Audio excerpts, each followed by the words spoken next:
Boy, oh boy, welcome to the show, everybody. My name is Mark Farzetta. This is a little program we like to call the Farzy Show, presented by MyBookie, mybookie.ag. Just lovely to have you along for the ride.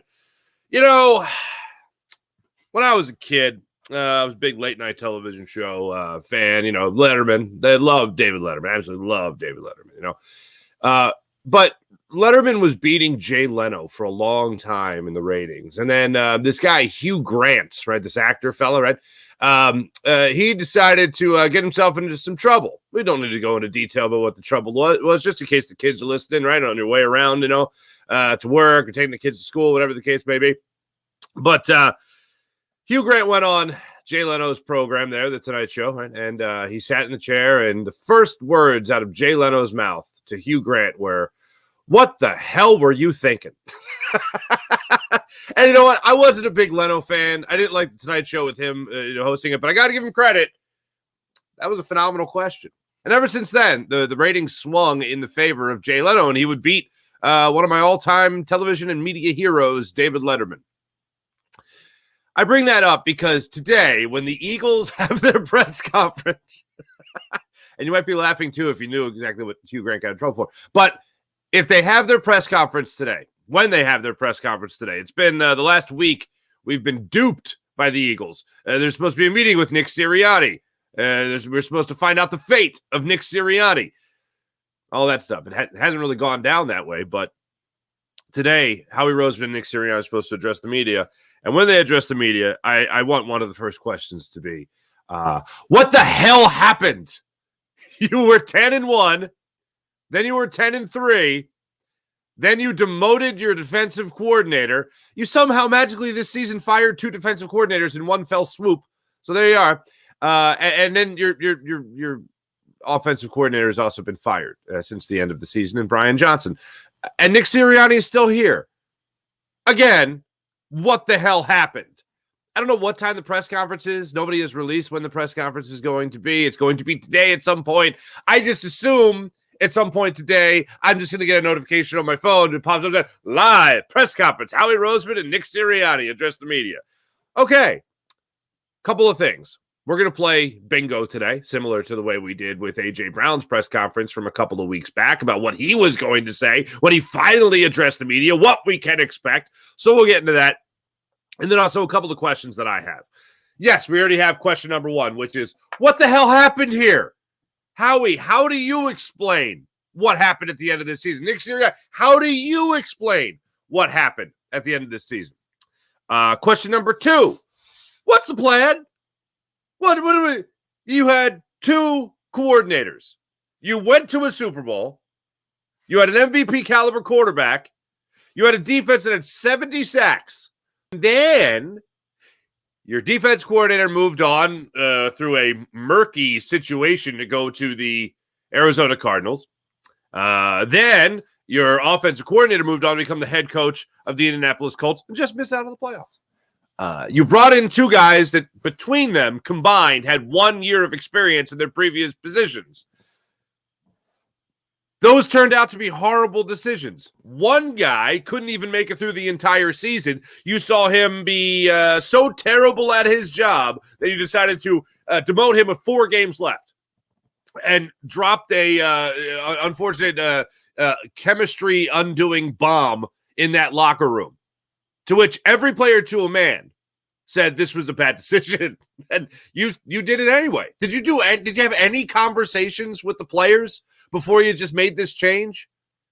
I mean, I know it seems like if you're Howie Roseman or Jeffrey Lurie or even Nick Sirianni, you shouldn't have, this is what we feel we need to do to help the team. This is what we're going to do. In all honesty, normally you shouldn't have to have those conversations, but when it's in season and you're past the midway, well past the midway point of the year, I would assume that you would have a conversation with some team leaders about the impact you could have on changing your defensive play caller.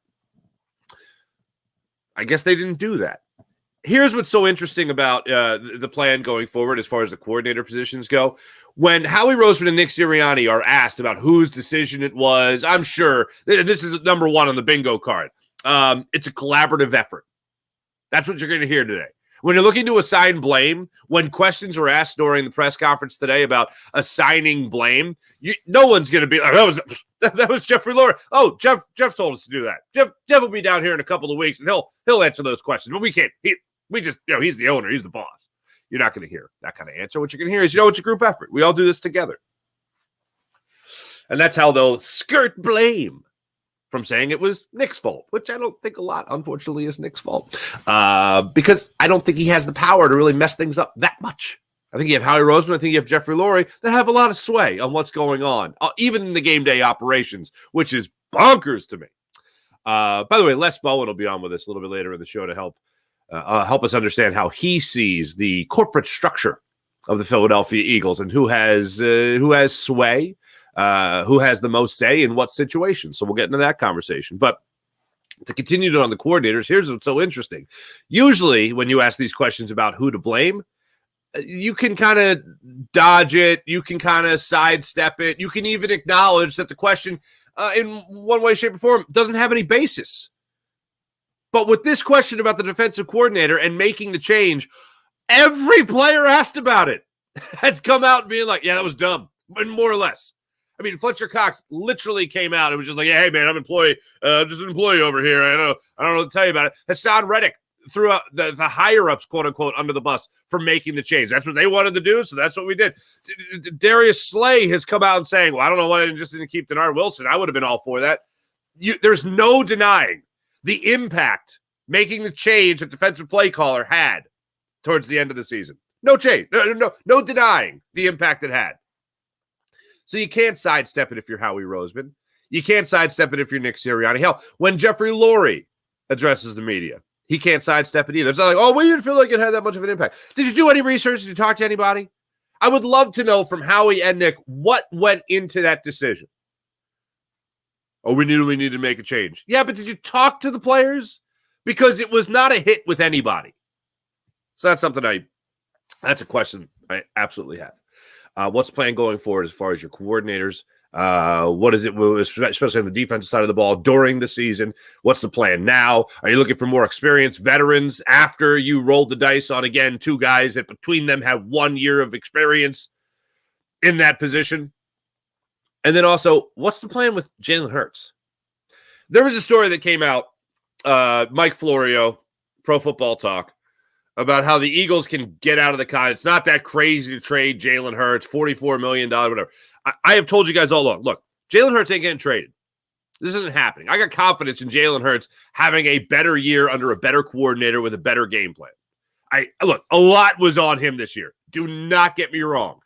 I'm the only one. I've said many times, when that ball leaves his hand, he has final say over where that ball goes. I know we always talk about, well, who has final say on drafting, on trades, on releasing players? Nick Sirianni, Howie Roseman, Jeffrey Lurie, analytics. When we talk about the division of blame, how we divvy up that pie chart of blame, one thing that is undeniable in football, when you watch a quarterback throw the football, he is deciding where that ball goes. If Jalen Hurts has the ability to so often change the play before the snap, he steps to the line of scrimmage, sees what the defense has there, checks down to a different play. If he has that kind of power, you better damn well believe he's got power over where that ball's going. And again, I go back to it. I'll beat this drum. The worst play of the year, his deep ball to Quez Watkins in the Seattle game when you had the lead with 8:15 left, first down, you're in their territory, kill the clock, baby. Clear. And he took the shot downfield on 1st and 10. That's on Jalen. Now, do I believe it is drilled into his head from the game plan and the coaching staff and the overall objective of every game to go deep and get the big plays, get the splash plays? Yes, I believe it's drilled into his head. But with that being said, a guy that has been praised so often by so many, including myself, about the smarts between his ears, the best muscle he's got is between his ears, that's not the smart play to make. So that I put that on Jalen. I don't put it on anybody else. I put that on Jalen. So what's the plan with Jalen Hurts to get him back on track to see more of what we saw from a year ago as opposed to what we saw, especially in the down the stretch of this season when you did go into the gauntlet? What's the plan there?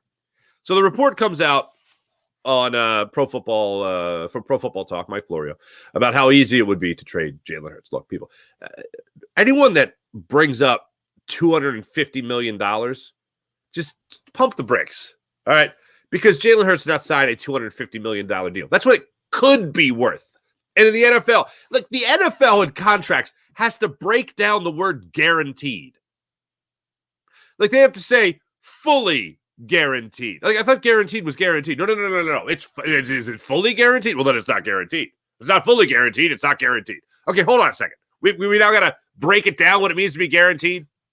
$250 million is not fully guaranteed. Basically, what Jalen Hurts signed was a 3-year, $110 million contract.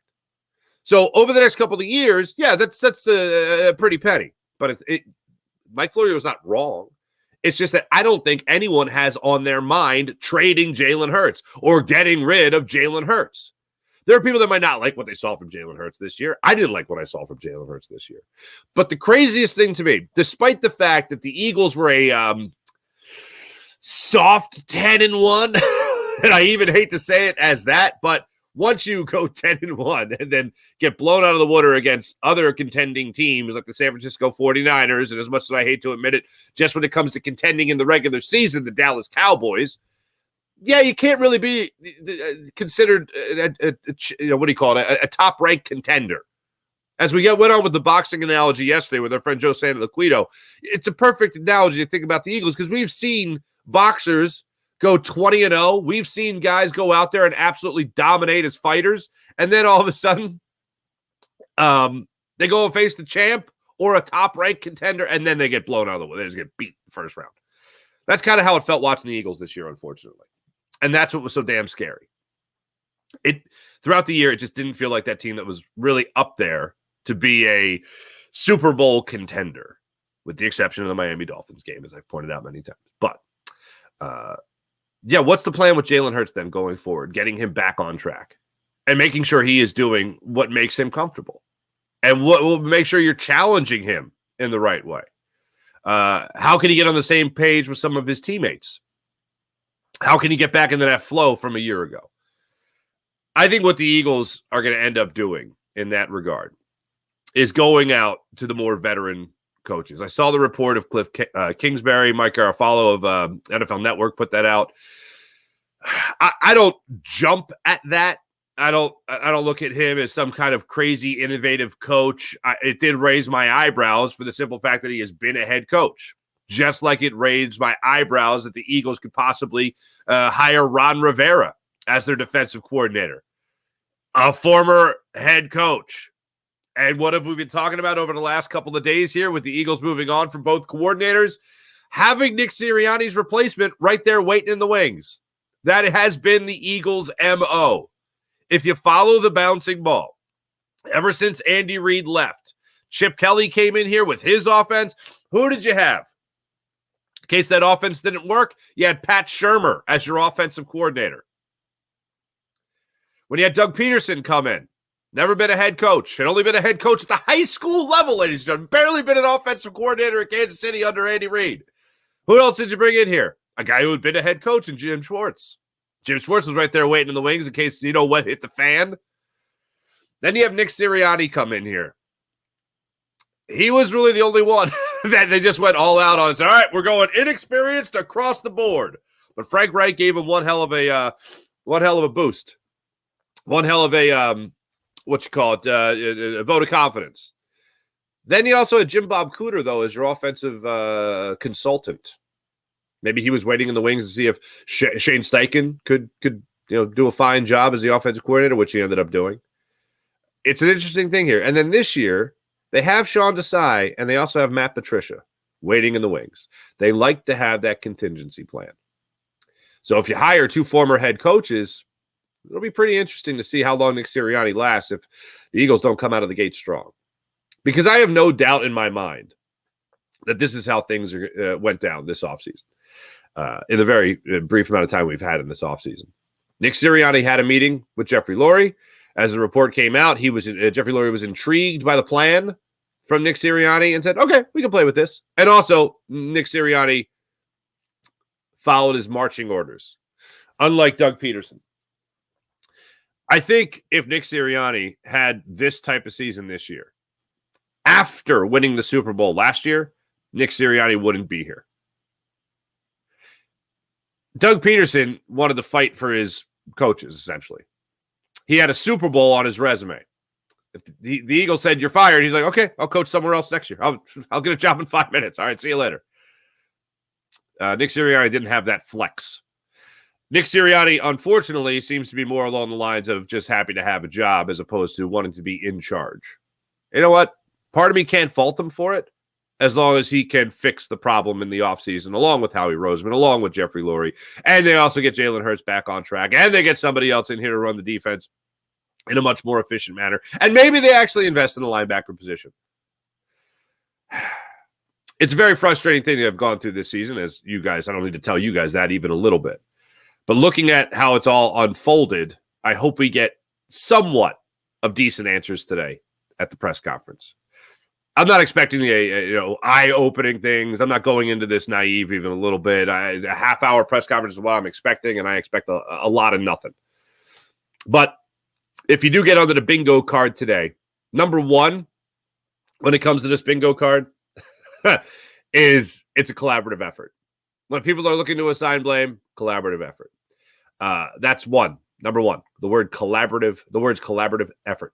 Okay, the expression right there. Number two, when they're asked about making the decision to move on from Sean Desai to Matt Patricia, what went into that? Again, the collaborative effort you're going to hear. And after that, we felt we needed to do something. We felt we needed to do something. It's pretty much what's been said this entire time from Nick Sirianni. It's pretty much what's been said this entire time by really anyone with the Eagles other than the players. When you talk to Matt Patricia, he has always pointed out the fact that, this is still our defense. This is the Eagles' defense. I'm just calling plays, more or less. We're not changing much. Sean's been great. Sean's been awesome. All that.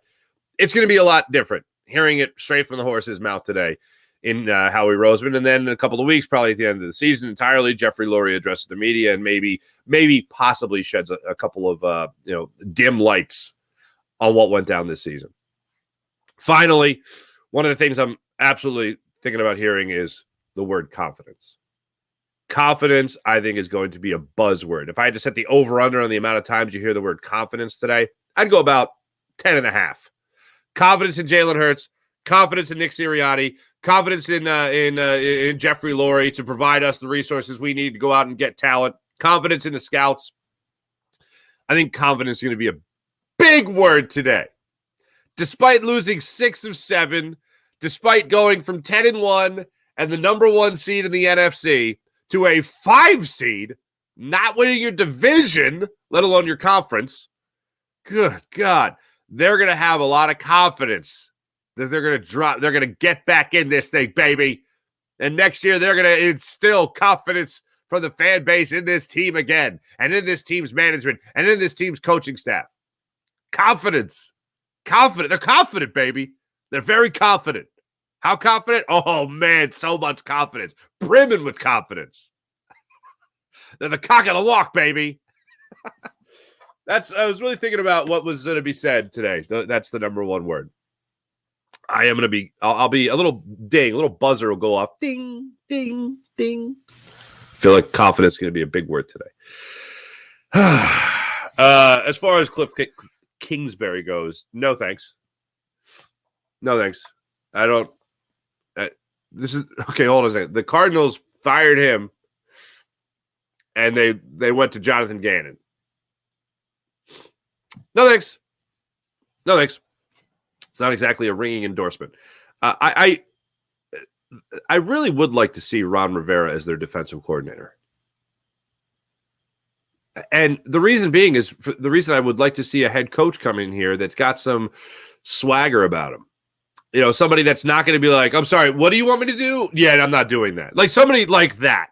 And I don't think Nick Sirianni is that guy. Doug Peterson wasn't that guy. That's why he's not here anymore. But when you look at the defensive coordinator position, I want somebody coming in here that I know is running the show. And that's what I've always said about the head coach. But the Eagles, I don't think are going to go down that path just yet of bringing in a head coach that's going to be running the show. I think Nick Sirianni, in Jeffrey Lurie and Howie Roseman's eyes, knows his lane within this organization. He knows the corporate structure. He knows his station, and he stays right there. The Eagles with the coordinator positions, if you're a coordinator, you're not stepping over the head coach. You're not stepping over the head coach to get to management. Now, here's the thing. Jim Schwartz, they gave that leeway to. Are they going to do that same thing with Ron Rivera? Yeah, definitely. You know what else they're going to get with Ron Rivera? Exactly what they got with Jim Schwartz. If it doesn't work out, he just slides over and becomes the head coach. You also have a guy who knows how to run a defense. I will say that about Ron Rivera. And it hasn't worked out as of late as a head coach. That's for damn sure. He did take your team in 2 different games down to the wire this past season. But Ron Rivera running a defense gives me a lot more confidence in this Eagles team going forward. There's the word confidence. And look, I caution people on the offensive side of the ball to avoid setting the bar really low when it comes to the offensive coordinator position. And what I mean by that is this. Oh, it can't be worse than Brian Johnson. Yeah, it can. It could definitely be worse than Brian Johnson. It can absolutely be worse than Brian Johnson. I need someone in here who's called plays at the NFL level. And I know the feeling is supposedly, not mutual, but the Eagles having interest in Jim Bob Cooter interests me. And no, not just because his name would be awesome to say all the time. But I'm saying it because the guy comes in with experience. The guy comes in with experience with the Eagles, has worked under Nick Sirianni as an offensive consultant in 2021. I would love to see him back here with the Eagles. There are other names that are out there that are intriguing. I don't know if the Eagles are going to be going down that path, unfortunately. I would like to obviously explore every option. It's probably another buzzword today. Oh, no stone left unturned. We're going to explore every option to get better.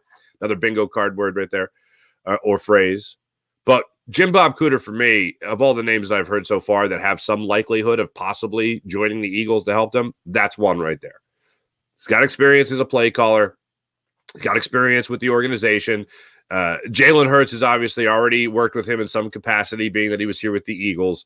Get back to that. And I think you can get back to some basics with a guy like Jim Bob Cooter. That's not my ringing endorsement for him, but that's just of all the names that I've heard so far, that's the most intriguing. The Kingsbury thing, people I saw were really liking it. I don't see it. Why? Because he's young? No, thanks. Rather have some experience. Rather have a lot of experience at the NFL level as opposed to the college level, more so than anything. So that's where I'm at as far as the OC job goes. As far as the DC job goes, again, I'm looking more at Ron Rivera. Obviously, yeah, I'm looking at Wink Martindale. The only thing that I don't like about Wink Martindale is that the Eagles personnel would really have to get an uptick. Because if you're going to blitz with the way the secondary played this year, at the rate that Wink Martindale likes to blitz, good God, man. That is going to be scary. That is going to be horrifying, actually. As much as I love the idea of, blitz. As much as I love that, it leaves a lot of guys exposed in the secondary, unfortunately. So Ron Rivera, as of right now, gets my vote to come in as DC. Before we get to our friend Les Bowen, I'm going to show you guys this, and I didn't even know about it. Les Bowen's John. You know what that is? Les Bowen's got a website now. Covered the Eagles for 22 years, I believe it was. Retired, took another year with another publication. And they say, hey, we want you to come back and just write a little bit more. He's like, okay, fine. And he did. And then he started his own blog, essentially, where he just gets to write about the Eagles whenever he damn well pleases. He did say during this interview that he's going to write here about this press conference coming up later today. But you can check it out, lesbowensjohn.com. Absolutely love Les. I love that that's what he called his site. Before we get to Les, though, let me tell you about the Game Time app, ladies and gentlemen. Want to go to the game? Want to go to the big game? How about Game Time app? Want to go to the comedy show? Want to go to the theater? Want to go to the concert? Game Time app is where you can get your tickets. Go to the Game Time app, download the app, create an account, use promo code Farzy, and you know what you're going to get? You're going to get $20 off your first purchase. $20 off your first purchase. And how about this? All in pricing, so that when you're buying your tickets and you go to check out, it doesn't surprise you with, by the way, $50 in service fees. No. All in pricing right there. Total pricing, so you know the price. The price is the price, baby. Also, how about this? The Game Time app guarantee. You know what that does for you? I'll tell you what it does for you. It gets you 110% of the difference. If you find tickets somewhere else for less money, Game Time app gets you at 110% of the difference. That's fantastic. So you get guaranteed lowest prices. That right there is the Game Time guarantee. How about flash ticket deals, zone ticket deals, even ticket deals that offer mega huge Kajunga savings when you buy them an hour after the event starts. So if you're going to a show, for instance, maybe you missed the opening act. Nah. You get it all right there at the Game Time app. Download the Game Time app to your phone. Use promo code Varsity. Get $20 off your first purchase. Ladies and gentlemen, without further ado, let's jump on the Rothman Orthopedics guest line. Talk to our friend, Mr. Les Bowen. Covered the Philadelphia Eagles for over 2 decades, ladies and gentlemen. You know him, you love him. Mr. Les Bowen joins us. What's going on, Les? Hey, Mark. Everything's great. How are you? I am fantastic, and I have to apologize. I'm late to the party, my friend. Les Bowen's John is a website that you've been blogging the birds on more or less throughout the season. It has all the personality and charm that you would expect from Les Bowen. It's fantastic. I was like, what is this? Anyway, yeah. People can check it out. LesBowensJohn.com. And you guys can check out all this stuff. I read your last article there towards the end of the end of the season. Of course, after we watched the Cowboys get eliminated from the playoffs as well. You wrote something very interesting there at the end when it came to Nick Sirianni. You didn't know who was going to be the coach of the Eagles, but it doesn't look like it should be Nick. Now it looks like either way it is going to be Nick. Why should Eagles fans have some semblance of confidence that Nick Sirianni, with 2 new coordinators, can get them back to somewhat close of the mountaintop, Les?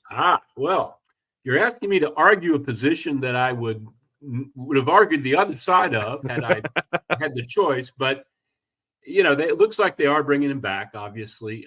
They are bringing him back. I mean, it's obvious that they are. Okay, so they have been to the playoffs each of the 3 years he's been here. They did go to the Super Bowl his second year.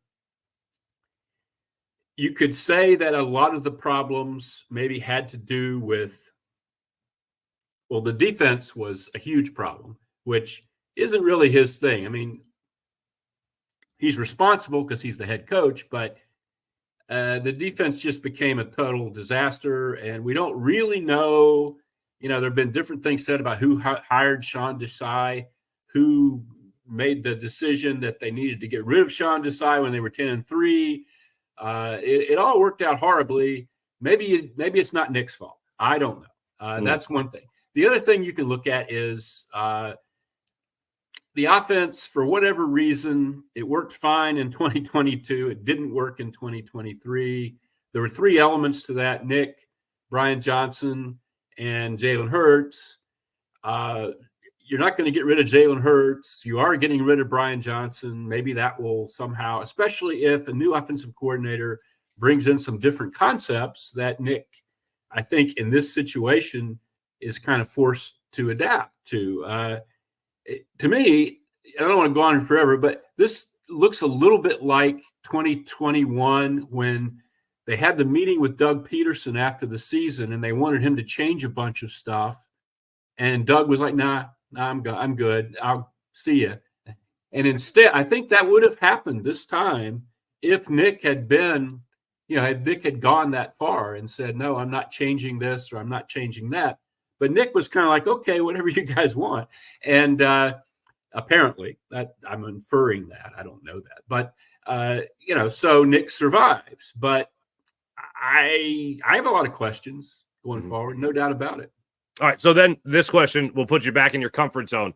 How the hell is Nick getting this job? How the hell does he stay here? I agree with you. He shouldn't be the guy that's the head coach anymore. How has that all worked out? He's a very nice man. And a year ago, I would have said he was doing a wonderful job. The thing that got me, Mark, was, okay, I've seen a team just totally go face down in the water 3 times in the time I was covering the Eagles.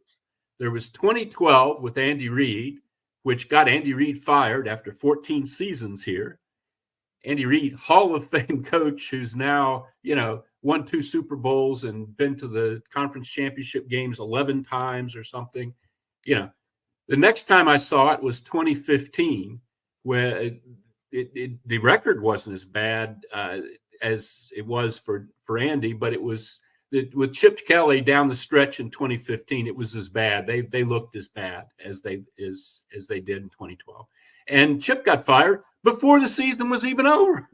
One game left, yes. And then in 2020, when Doug Peterson went 4-11-1, and they would have kept him if he'd have, because he won the Super Bowl, if he'd have changed a few things. But bottom line, he lost his job. So I've never seen a coach produce this kind of just total dysfunction down the stretch and in the playoffs and keep his job. So I don't know I don't know how this is all going to work out.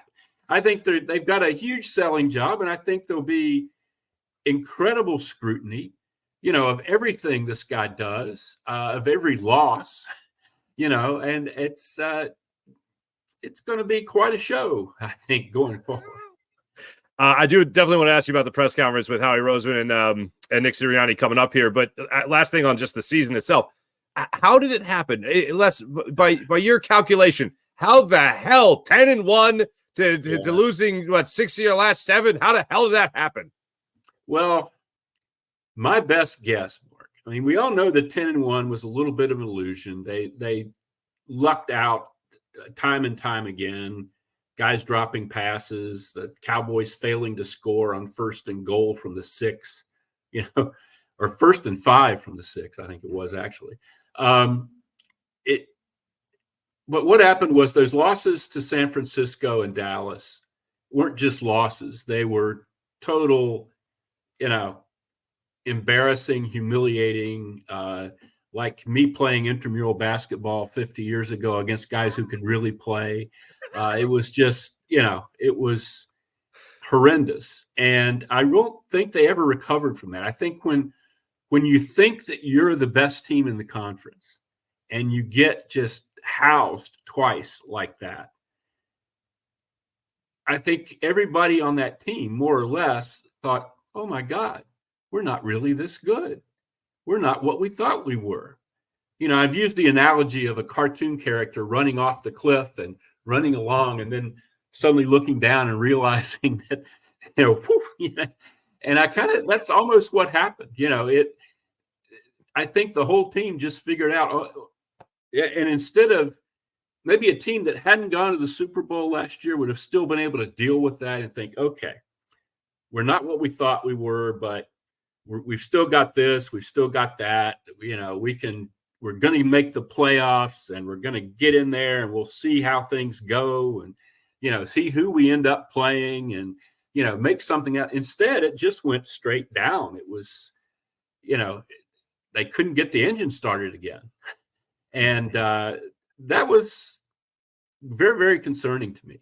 And that's the one thing that I just can't get over, the fact that they just weren't competitive at the end of the season, despite the best efforts of everybody involved, it would seem. Mm-hmm. I now have the Eagles in my head as Wildy Coyote chasing the Roadrunner, and the cliffs run out, man. And then a second later, it's just a puff of smoke at the bottom of the canyon. Simple as it works. Easy to work. Pretty much, yeah. When it comes to this press conference that's coming up here with Nick Sirianni and Howie Roseman, what do you expect them to say? What do you say after a season like this? And after a lot of speculation, not only have you moved on from a defensive play caller to another and then moved on from both, not only have you moved on now from your offensive coordinator, the head coach is still here after great speculation. So what do you expect Howie Roseman and Nick Sirianni to say today? If I have to guess, Mark, I would say there'll be a lot of pointing to the records of, or the fates of teams that get to the Super Bowl. The next year, they don't tend to get back to the Super Bowl. Most of them don't do what this team did. But, that for the Eagles, every year after the Super Bowl has been, in varying degrees of disaster, I think, over the years. 2005 was every bit as memorable as this for different reasons. 2018 was, in retrospect, better than this. But, I think they'll probably point to that. I think they'll try to reassure fans that they understand this was unacceptable. And that's why they're making these drastic changes, because they know that, the fans of Philadelphia deserve better and so on and so forth. And they'll try to sell us on the idea that Nick, the players did support Nick when they had the packing up day to varying degrees, but there wasn't a lot of don't ask me, man, I just work here. Right, which is right. what you get when the players don't really like the coach at all.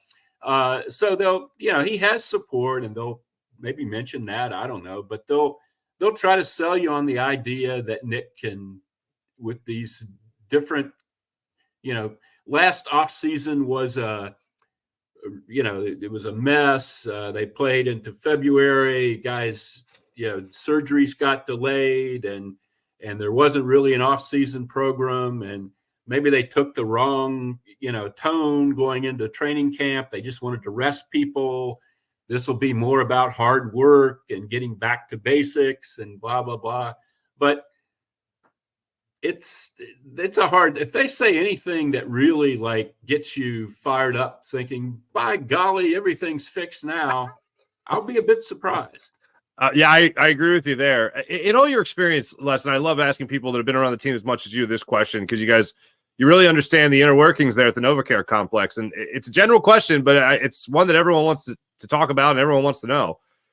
How are the Eagles run?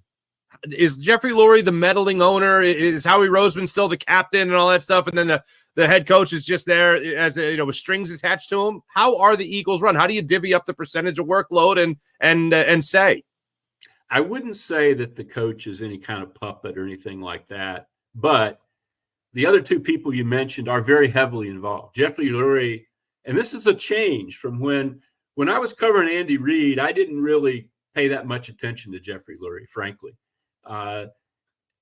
Because I honestly don't think he was involved in the sense that he was in the room and they didn't do stuff without saying, hey, Jeffrey, we're about to do such and such. Or, hey, Jeffrey, we might draft so-and-so. But it wasn't like Jeffrey was like telling them, I want this, or, he wasn't telling Andy Reid and Joe Banner, these things. Since then, it's been different. And especially since the Chip Kelly thing didn't work out, it's been very different. It was Jeffrey who made the decision to take power away from Howie Roseman and give it to Chip Kelly, which turned out to be a really bad decision, but it emphasized that, it's Jeffrey's team. I mean, he's not just, whatever the general manager says, whatever the coach says, we're going to do that. And then he gave it back to Howie, and he and Howie are very, very close. When times have been bad, that's been what's been posited as how Howie survives is he sits with Jeffrey and he kind of, explains things to Jeffrey, like, here's why this isn't working, or here's why we need to do X. And there are a lot of GMs who just want the owner to go over there and shake hands, and don't want to have to worry about explaining to the owner exactly how all this fits together. And I don't know if that's right or wrong. I mean, I'm not saying it's wrong. I just think different. You have bad situations either way. There's good situations either way and bad situations either way. There's no one way to be an owner. But I do think Jeffrey in this day and age is very intimately involved. And now his son, Julian, has a role with the team. And, so Jeffrey has his ideas about how things need to be run. I don't think he's telling Nick, you need to blitz more or anything like that. But I think he has his ideas about, what the right way to do things is. And I think Howie mainly deals with personnel, but that's a big part of, the pie for Nick Sirianni. Howie has this, sometimes fans get too caught up in, why don't we have linebackers like Jeremiah Trotter? Well, that's not really the way the game is anymore. But what Howie does with that position, he's right that defensive line and corner are the two positions you pay the most money for on defense. He's absolutely right about that. There's no question about it. But he goes too far with the other positions. They just go year to year with whatever they sort of end up with at the end of the day. And in 2022, they got very lucky. They developed an undrafted linebacker, TJ Edwards, who turned out to be really good. And they picked up Kazir White off the street, and he turned out to be okay, and it all worked. Mm-hmm. And CJ Gardner-Johnson fell in their lap, and that was great, but then those guys leave, and whatever falls in your lap the next year turns out not to be as good, and you can't do it that way. There was a time everybody says, oh, they don't prioritize drafting linebackers. Actually, they've done that. They just haven't done it real well over the years. They drafted Jordan Hicks. They've drafted Michael Kendricks. They had those guys in the Super Bowl. Unfortunately, I was looking when San Francisco was winning and Fred Warner was playing so well last weekend. I thought, well, I can't remember. I know Fred Warner wasn't a first-round pick. So I looked up, he was a third-round pick. And, the Eagles didn't have a third-round pick the year he was drafted, 2018. But subsequently, they drafted a third-round linebacker. It just turned out to be Davion Taylor and not Fred Warner.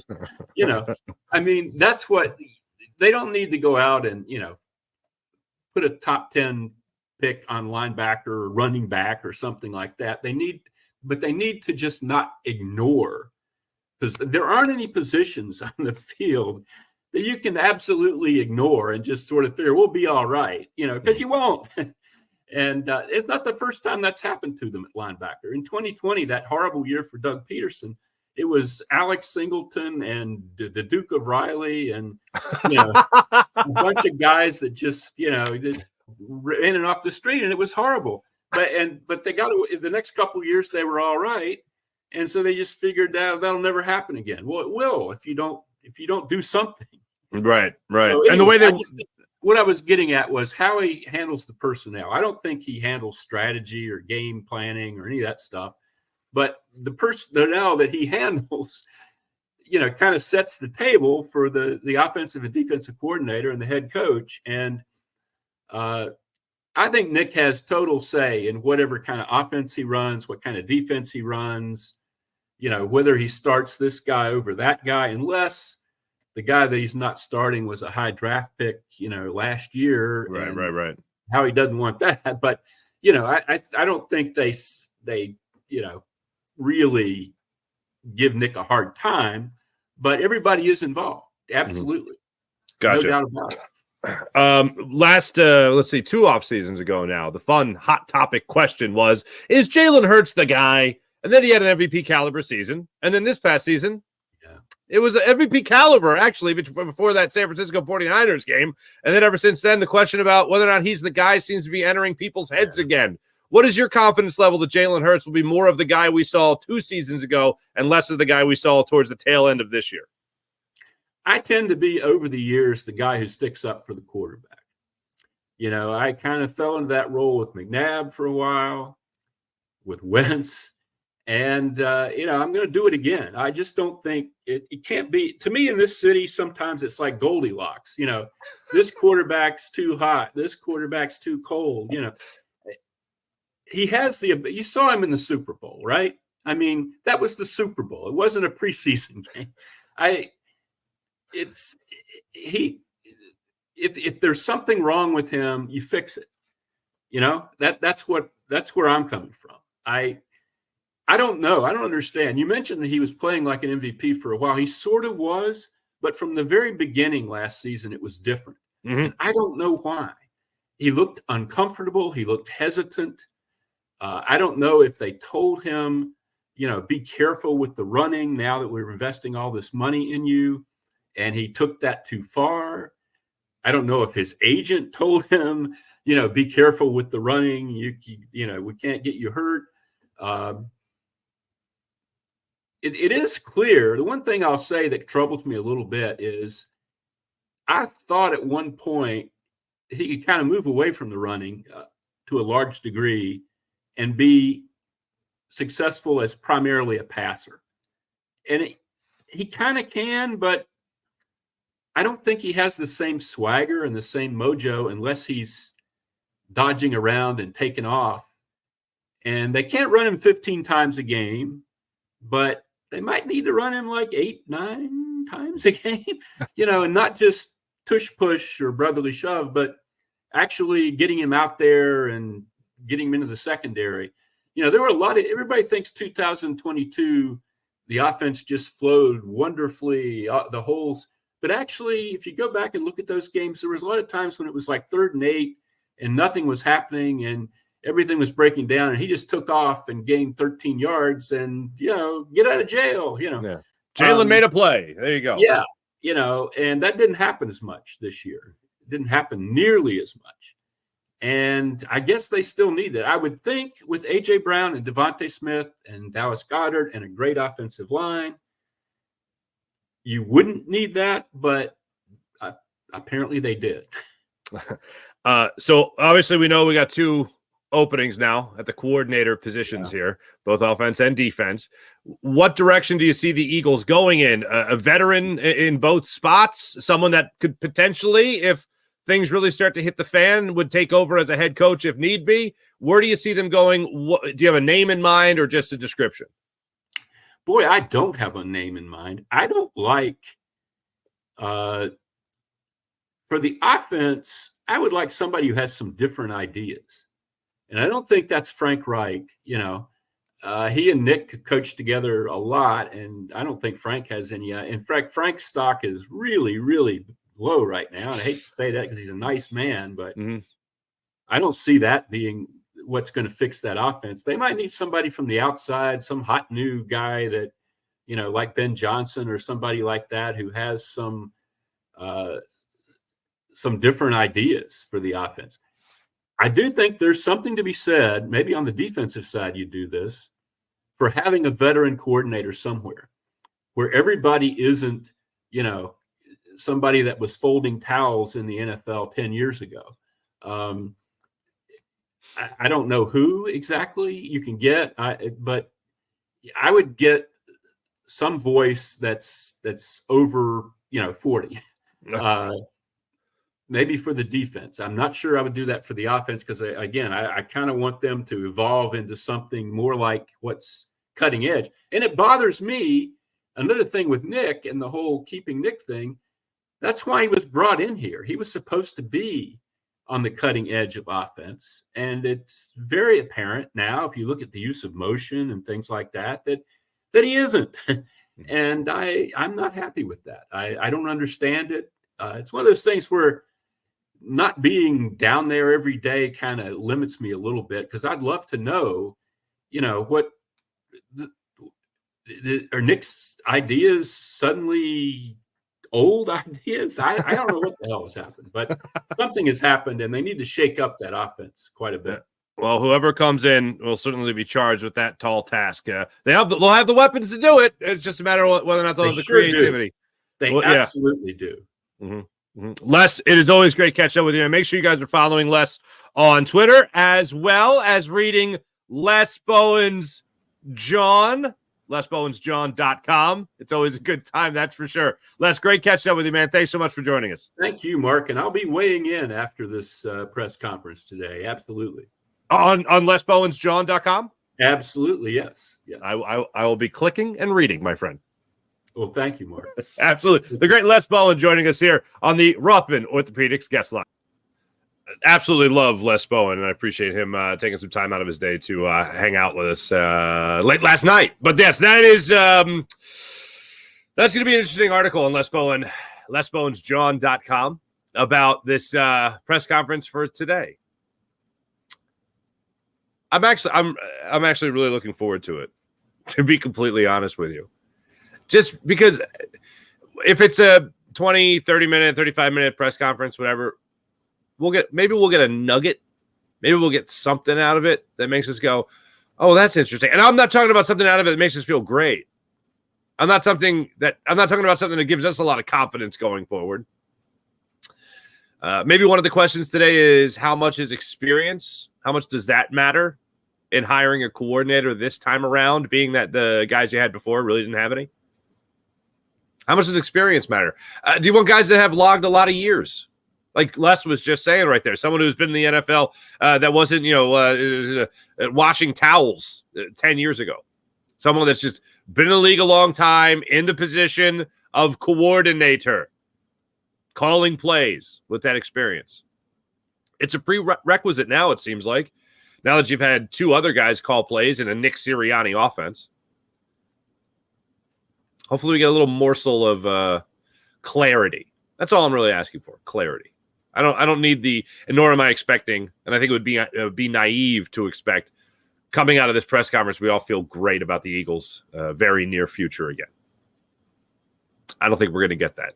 We're really not going to get that until we see him play again. We might, hey, look, Howie might have a good draft. You know, we were all excited about Jalen Carter. Jalen Carter was great. Defensive Rookie of the Year for most of the season, and then womp, womp, rookie wall. So, yeah, and Jalen Carter absolutely fell in his lap, but Howie took him. So good.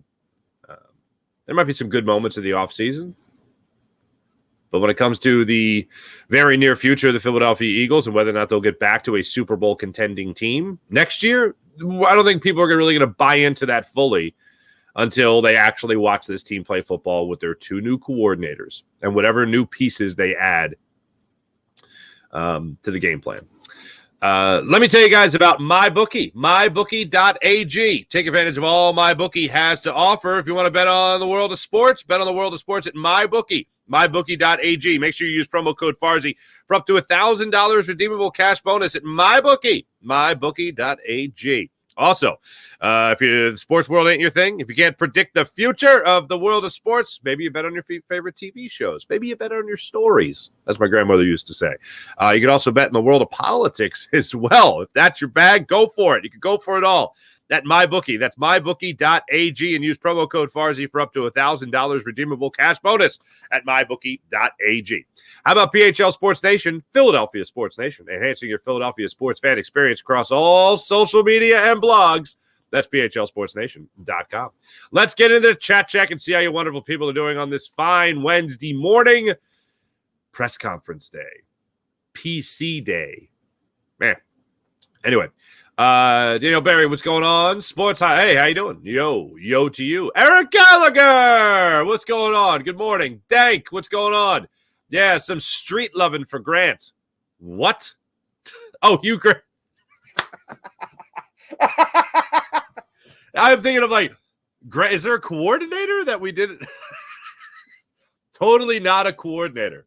Totally not a coordinator. Thank you, Dank. That was Dank. Boy, for all the young kids, just Wikipedia it, whatever.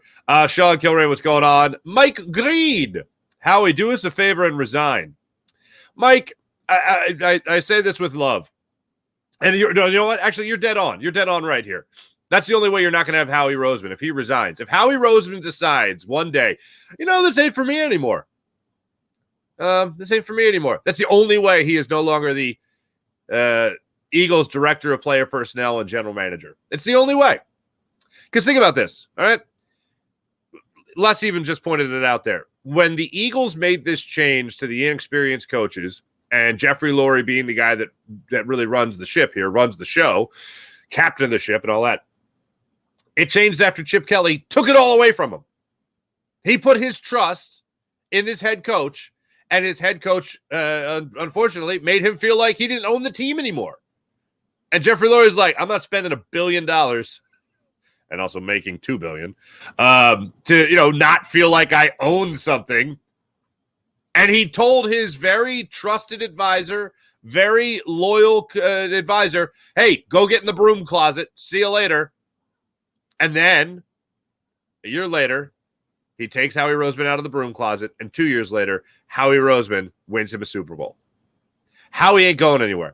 Howie Roseman is the Bob Clark. I know this is weird, but stay with me. I was thinking about this yesterday. He's like Bobby Clark was to Ed Snyder. Lifetime contract. Lifetime. That's what we have in Howie Roseman. Dev, good morning. How you feeling about Cliff? Not great. I'm not feeling good about Cliff Kingsbury. You won't get any of the truth of these two boobs. Thank you, Mike Green. Trade Howie in the draft. Thank you, Mike. Sean Gillespie. I'm sorry. Good morning, buddy. How you doing? Howie licks himself like a cat. Is that what that means? Go Sixers. What's going on? Look, Mike Green, you did mean licks. Oh, thank you. April. Good morning, April. What's popping? Have a question. How has this season changed the team's positional view on linebackers get the best linebacker at 22? No, I don't think it has. And Les makes a great point. They've invested picks in linebackers before. No better example than Nakobe Dean most recently. They've taken guys like Michael Kendricks. That's a great point. Michael Kendricks was actually turned himself into a pretty decent linebacker here. And then not so much soon after. Jordan Hicks couldn't stay healthy, unfortunately. But it is weird that the Eagles had Alex Singleton led the team in tackles, amongst the leader in tackles, and they had T.J. Edwards, who was better than Alex Singleton, ended up taking over the starter role, and played extremely well. Like, the Eagles front office must have been doing backflips over how great Zach Cunningham was, and he still wasn't as good as T.J. Edwards. It wasn't an exorbitant amount of money. The terms you spend money at linebacker, the term like you spend money at corner, you spend money on the defensive line. Fine. But if you got younger guys at those positions, you're not spending that much money. So spread the love around, baby. Spread it to the linebacker position. Sean, to answer your question, no, I don't think it's changed their view on it. And that's unfortunate. Let's trade Nick for a 15th round pick. Thank you, Mike. Go Sixers. Sean, we can only hope. It's only been 2 decades since Trotter. Yeah, those days, man.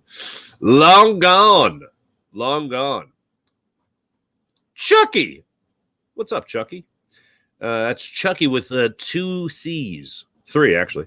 Quez shouldn't even be on this team. I concur.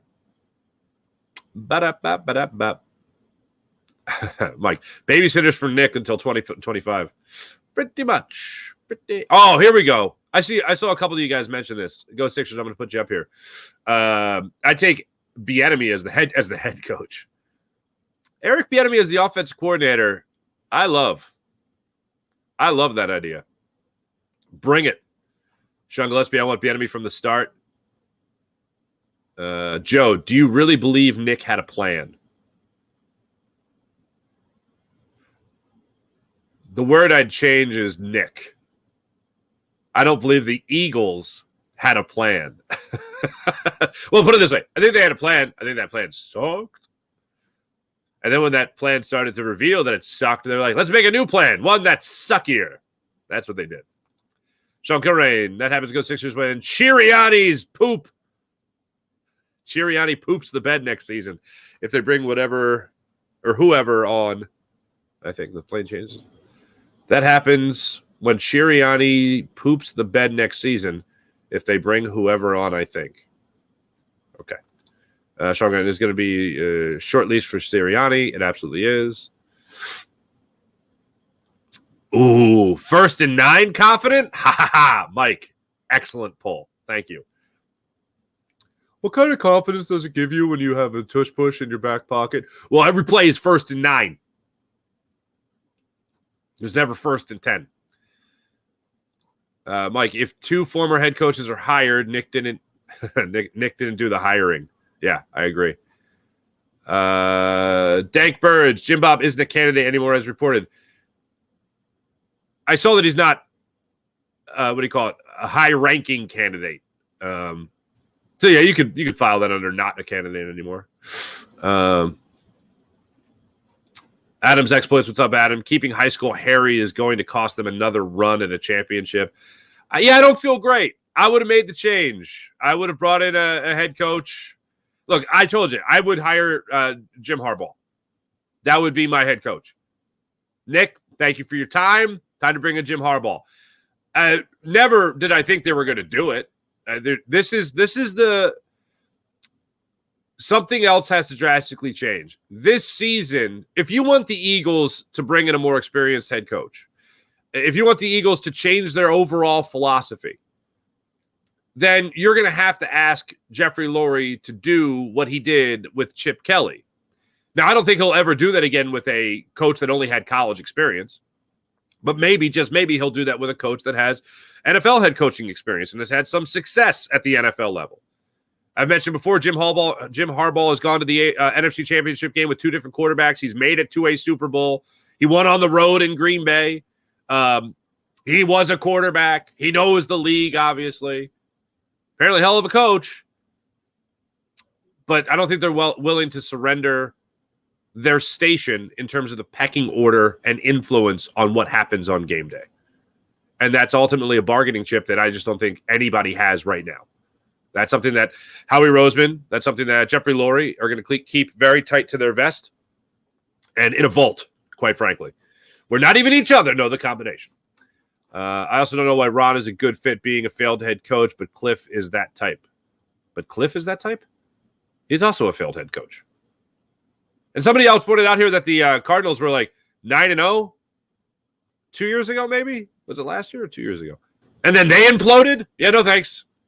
Got that covered here. If Ron gets the defensive coordinator job, I want him to draft the defensive players, not Howie. Fair? All right, fair. That's fair. Maybe they'll trust him. Hey, look, they gave Jonathan Gannon a lot of weapons defensively. They gave Jim Schwartz a lot of weapons defensively. Maybe they'll do the same thing with an experienced.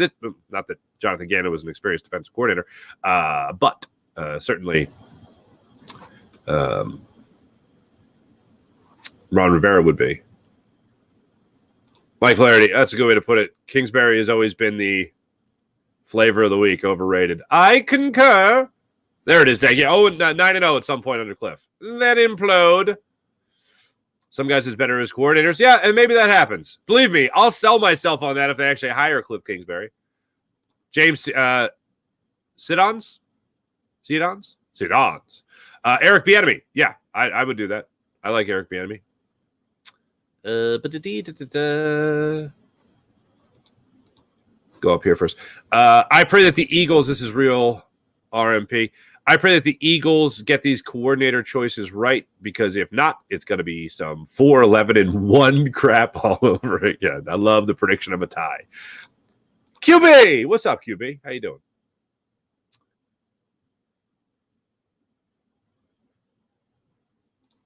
I'm wondering how everyone talks about Nick Sirianni took the Eagles to the playoffs. It wasn't his play calling, so why does he get the credit? Says Javad. I don't. Well, because he's the head coach. That's why he gets the credit. And look, it's plenty. CE coaches, they do get credit for at least being CE coach. Like, look at Mike Tomlin; he gets a lot of credit. He inherited a Super Bowl winning quarterback and won another Super Bowl. Okay, and then he has never had a losing season since. Doesn't call plays, just knows how to get the team prepared. That's a CEO type of coach. So those guys do get the credit. But yeah, when the play calling goes, whatever, bottoms out essentially, then the head coach should get a lot of blame here. And that's why I didn't want him back. I don't want Nick Sirianni back. I've said it before, say it again. But the Eagles, they're comfortable with the lane that he is in and him knowing his station. So here,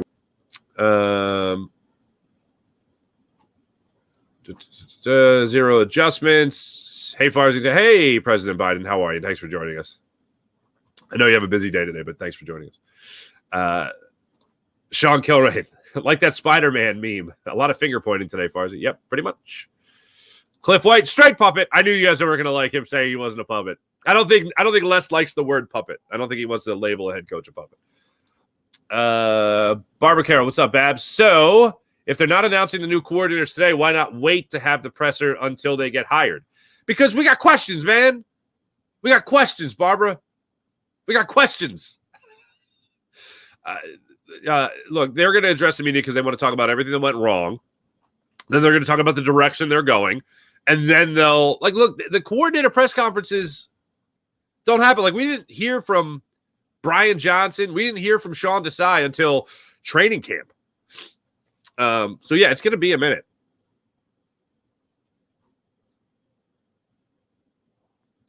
Rental mentality is garbage. I agree. That has to do with linebackers.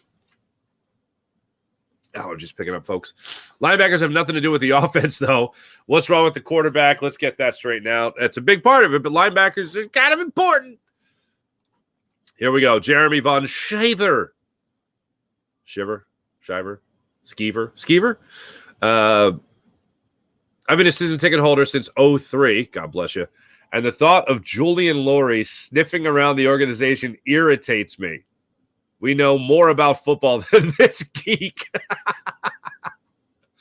Oh, that's great. Farzi Camp at the bar. What's going on? How did we blow that in that atmosphere? What? I missed that one. Why Niners? Why? Where's the star of the Farzi show? His daughter, Lil Toots. She's probably watching some YouTube show that's not her father. She's a big A for Adley fan. You guys know what that is? This is a mind-blowing thing. Being a parent of two small children, one that can put the TV on by herself now. She really loves watching other kids play with toys on the internet. So my argument is, oh, this is great. So I don't have to buy you toys anymore. You can just watch other kids play with their toys. That gets the TV shut off pretty quick. Was happy I got her out the other day to build a snowman. We built a snowman. It was not a good snowman.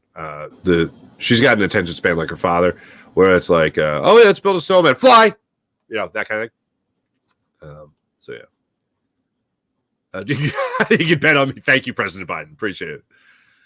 This is verified. It's the real President Biden. Big fan of the show. Big fan of the show. Let's see here. Trying to get people I haven't gotten up here yet. James Alexander III. What's going on, James? We need to release James Bradbury. Okay, fair enough. James Alexander III, Jamal Embiid. That's it. That's the post. I like it. As far as the game 6 and 7 at home, yeah, those are pretty terrible. Oh, yeah, April. Those videos are still a thing. My kid loves those damn videos. Yeah, they're still very much a thing. Still very much a thing. Twiz, what's going on? Howie is always trying to make us better. Sometimes he hits, sometimes he doesn't.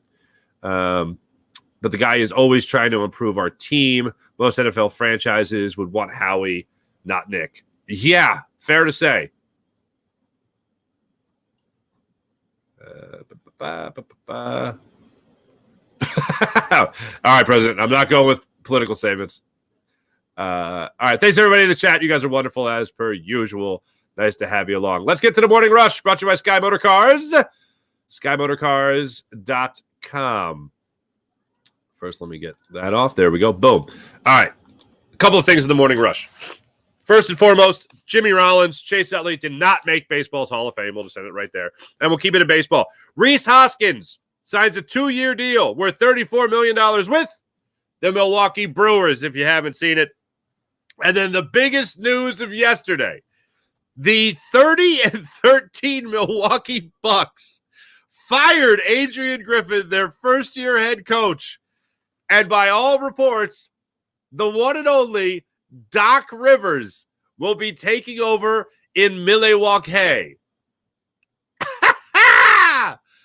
If this press conference today with Howie Roseman and Nick Sirianni is as bad and as unfulfilling as we expect it to be, just rest assured, ladies and gentlemen, that your Philadelphia sports fandom is safe, at least in the world of basketball, a little bit more than it was than maybe when you woke up yesterday morning. Because Doc Rivers looks like he is taking over the Milwaukee Bucks.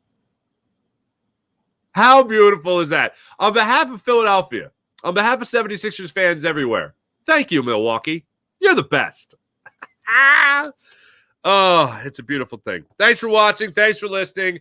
Depending on how this press conference goes, we might have to do a live show right after on the Farzi Show YouTube channel. So make sure you subscribe to not only the Jacob Media channel, but also the Farzi Show channel as well on YouTube. Thanks for watching. Thanks for listening. You guys are the best. Be back with you guys maybe later today, but definitely tomorrow morning. See you then. Bye.